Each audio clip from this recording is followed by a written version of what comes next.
What is going on, everybody? Welcome back to the channel. Guys, it is Wednesday, May... What is it? 7th. Wednesday, May 7th. Guys, I want to start this video off with something absolutely mind-blowing. In the garage right now, David, what year is this? What year is this CRV? 17. We have a 2017 in the shop. Customer complaint. The car is misfiring. I absolutely need fuel injectors, right? So, what does David discover? He discovers that all of the spark plugs that customer installed himself are double. They're capped double the size they should be, right? So it's not, what, Dave? What did you say now? It was doubled. The gap was almost double what it should have been. So it was what? It was burning no good. Not burning right, man. It's not burning right. So, car's counting some misfires. Got like 11, 12 set codes, all correlated to misfires. He goes and he starts doing this job. One of the ignition coils comes apart in his hand and discovers that these spark plugs that should look brand new look like they've been in a John Deere for 25 years. We are now discovering if you can hear in the background, that is an engine cranking with a compression tester. That is not good, guys. Now, I've been asked this question before. Why don't you buy newer cars like this, right? Like 15, 16, 17, 18 Hondas, whatever. I got to be honest with you. The build quality of these new Hondas, I'm just going to say it. It's not, they're trash. Honda used to be like a gold standard for a reliable vehicle. Now, I don't think so much. And this is not, let's see, it's Wednesday today. This is the second newer Honda product that we've had in the shop for let's just say what it is, because this motor here have we gotten to the point where I can say what I want to say? Yeah. This motor has poor compression, guys. Cylinder 3, which is the cylinder that we were counting a misfire on after installing brand new, right? After installing brand spanking new ignition coils and brand spanking new spark plugs. Guys, I'm going to show you something absolutely shocking. Let's flip the camera around. I want to show you real quick. Guys, this is what new spark plugs should look like, right? That is what number 3 looked like. It ran for 2 minutes. It ran for not even 2 minutes. It ran for like 60 seconds at the most. This is going to end up costing the customer thousands of dollars to repair. This is almost bad enough where this customer might be well serviced, potentially calling his insurance company. Because I would bet, let's just take some guesses. What do you think, Dave, a used, what is this, a 1.7? 1.5 turbo. 1.5 turbo. What do you think a used 1.5 turbo is going to cost this customer used? Probably Part only. $3,000. I'm thinking $3,000 also. 3 to 35 is what I'm guessing. So, let's talk some numbers real quick. Customer is in need of a 3 to 35. We're just ballparking here, but it's $300 to $3,500 for the motor, and I'm going to guess safely about another $1,200 in labor, because Dave's going to feel bad and he's going to do it at a cheaper rate, especially if this guy's having to pay out of his own pocket. And then you need about another $500, $600 in fluids. Actually, it's probably more than that, because all these new gaskets for these new Hondas are, guess what? Dealer-only parts. So probably another $800 in fluids, gaskets, miscellaneous things you'll run into. Like when you're swapping a motor out, right? You don't just rip it out, put the new one in, and call it a day. You have hoses, you have all sorts of things that break along the way. That doesn't mean that we did a bad job, or that David or any of the other guys did a bad job. It's stuff gets old. All these engine bays are filled with nothing but plastic and rubber. The only thing that's metal nowadays is the fucking engine block itself. This is the second several $1,000 repair on a newer Honda this week. Am I wrong? First was a Honda HR-V. I believe that was what, a 17 also? Mm-hmm. 17 Honda HR-V, customer complaint, my AC no blow cold.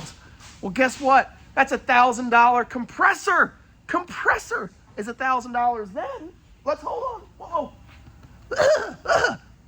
I'm losing my voice here, guys. Look, that's a $1,000 part. Then it needs to be hooked up to a, what is that, YF? 1234 YF? 1234 YF. That new fancy bullshit refrigerant that the government is making everybody use, and all these manufacturers are putting in all new cars. Well, guess what? That's a $500 evac and recharge. It's just what it is. Can't do anything about it. The machine itself is like $10,000 to $15,000. That obviously government's not paying us to go and buy that. We have to go and buy that. So customer has to pay $1,000 for compressor, $500 for evac and recharge, then probably another $300 in labor. You factor tax, you're at $2,000 just to fix the AC. Guys, old Honda products used to be the easiest to work on, and it's proving that they're just not. So probably by the end of the day, we're going to have an answer on cost of engine on this car. But it's looking like more than likely, I'd say more than likely that it's motor time. To fix his misfire, you can still drive it that way. I mean, it's not like it's not drivable, but at a certain point it will be non-drivable. Sucks, but it is what it is.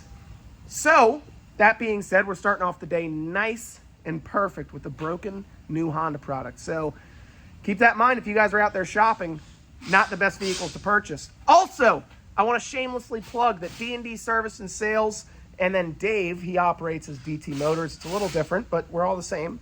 Same. Different, but same. We have been nominated again this year for Volusia County's Best of the Best. I'm going to shamelessly plug us here. I'm going to put a link down below if you would be willing to take the extra 2 minutes out of your day to vote for us. It gives us an opportunity to beat the big dogs in town. Let the underdog get a win every now and again. So guys, click that link, vote. Let's get to number 1 this year. Last year we were number 2, and that's Fighting Franchise Dealerships, kids. We're in there.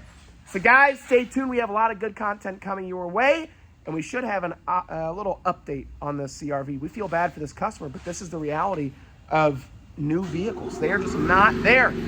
Sucks, but it happens. So let's get the day going, guys. All right. So, brief update on the Honda. We had a lot going on today. Christian tried going to Manheim, Daytona Beach to get us something. I actually was trying to buy a Tesla Model S, and I thought twice on it, and I just don't know if that's me. It would be a driver for me to, do my things in, and I just don't know if I'm committed to the cause on a Tesla, an all-electric vehicle.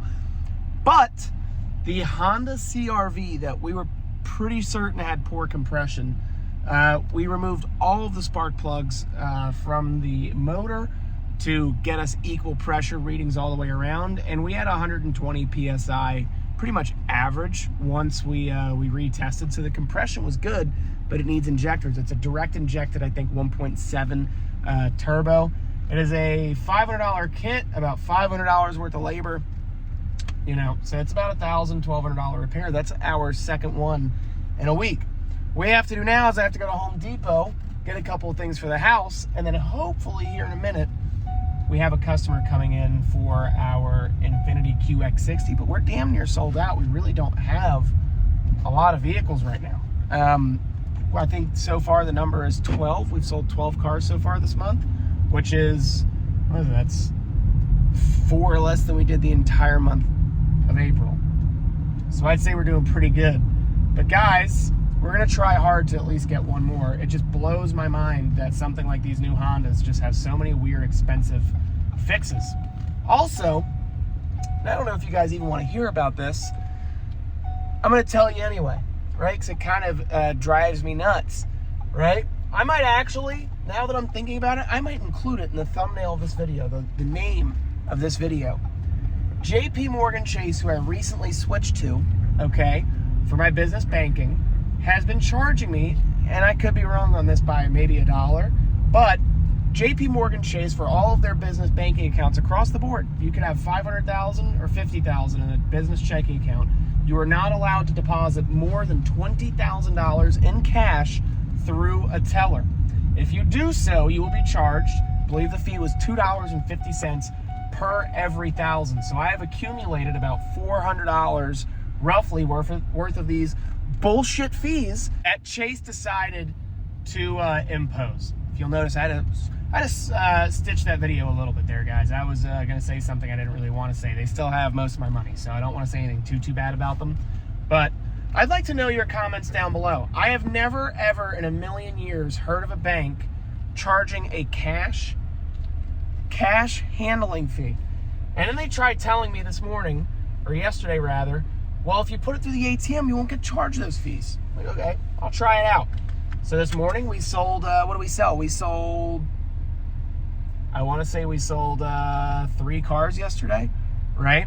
So I go to the bank and I've got, or no, it was 2 cars. And I've got like, I don't know, like $16,000, $18,000, $19,000 that I need to deposit. So I'm like, all right, let me try this ATM.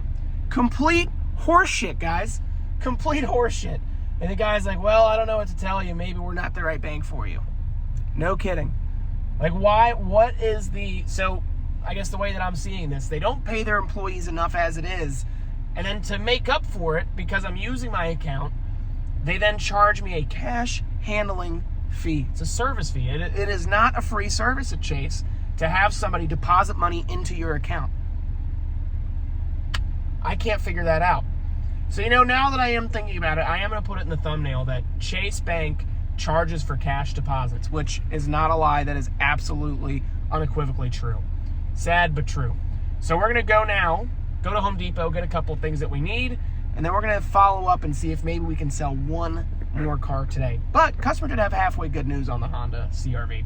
So, let's see what happens. All right, guys. So, this is not the way we normally end our videos between you and I. That's not normally how it works. Remember how I said that we were going to do a small project at the house and, I was going to run to Home Depot real quick and whatever. Well, a small project turned into a big project and I ended up being occupied until about 30 minutes ago. And at the time of taking this video, according to my iMac that I'm about to upload this video on, it is 9:07. It's the way that life works. I want to give a big shout out, by the way, to Dave. I believe it's Dave. He is officially, ring-a-ding-ding, the very first, I would say, natural lead off of YouTube. So David, if you're watching this, I hope you are. He reached out to us about a Toyota Tacoma. He called, he said, hey, I want a Toyota Tacoma for my son. I have this deal lined up. Can you beat it? Do you think it's even worth it? And I told him, honestly, no. Could I be a greedy douchebag and just try to sell David something? Sure, I could. Could I have told him that the deal that he was getting at this franchise Toyota dealership is junk? Don't do it. Yeah, I could have. But it sounds to me like he's in a position where, I'm not counting anybody's pennies, but saving $1,000 and trading that $1,000 for, say, potential countless hours of his time may not be worth it to him. And that's what I told him, and it doesn't sound like I'm going to be selling him a car. And that's okay. We are not in the business of just taking every single deal that comes across our desk. It just so happens that sometimes we might not be able to help people, and that's okay. Guys, I'm sorry that I'm taking this video in this format. Ordinarily, we're out. It's daytime. It's sunny. We have things going on, but home projects just suck sometimes. That's the way life goes. But tomorrow is a new day. We have AutoNation Auto Auction happening tomorrow. And I think we're going to buy some good quality units out there tomorrow. Between Thursday and Friday, AutoNation and Orlando Longwood, I really do think that we're going to be able to purchase some good units. Now, David's story is a true testimony to how this car market, this used car market, is slowly adjusting. David was able to get an actual deal, and we're not going to give all of his details away, but I am going to say that David is a cash-paying customer, which ordinarily dealerships do not want to have because they want to sell financing to that customer in order to gain some extra benefit by selling you some points and getting some back-end benefit from the bank. This is a testament to the used car market adjusting. This Toyota dealership knew that they have a deal right in front of them. That deal might not come up again, and it sounds like they're going to take it. So this car market is changing, and with that being said, our trade-ins and willingness of used car dealers to cut us deals on the wholesale units that we're purchasing is getting higher. So I think that we're going to have a good couple of weeks here in a row. I think we're officially at 12 or 13 units sold for the month, and it is only the 8th. So I think I think we're in a good spot. So guys, I appreciate you watching. Again, shameless plug, but please go down below and nominate us to be best of the best in our county and beat the big dogs in our area. Show them that an underdog can really win. So guys, thank you again. Be well. Stay safe. I'll talk to you soon. Ciao.